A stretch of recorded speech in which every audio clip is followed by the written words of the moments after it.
মটর কলাই গোল গোল দাঁতে ভাঙে না, আর ওই পাড়ার শাশুড়িরা বৌমা চেনে না। তাই হাটে গেলাম, বাজারে গেলাম, কিনে আনলাম আদা। আদা খেয়ে বোদের বাবা হাঁকছে গাদা গাদা। ড্যাং ড্যাং ড্যাং জামাই এসেছে, বাবা ফ্যান খাওয়ার ডিব্বা আটা ভেঙে ফেলেছে। তাই পান খেয়েছি, পিচ ফেলেছি, দাঁত করেছি ছোলা। আমার বন্ধুর নাম রেখেছি মুড়ি ভাজা খোলা। হিংচের ফুল থোকা থোকা কানে গুজেছি, আর বর্ধমানের ডালায় এসে লুচি ভেজেছি। এই বেশি তাকাস না, বিয়ে দিয়ে দেবো কিন্তু, কেন্দে মরে যাবি। যাই হোক, আমি যে রান্নাগুলো করছি দেখতেই পাচ্ছ, এগুলো কিন্তু সকালে করলাম।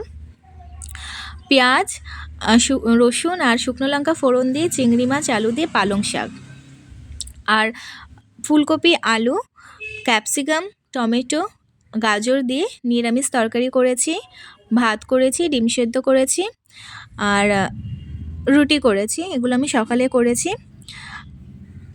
জানি না কার কার আমার ভিডিও ভালো লাগছে। যার যার আমার ভিডিও ভালো লাগবে প্লিজ আমার চ্যানেলটাকে সাবস্ক্রাইব করে দিও।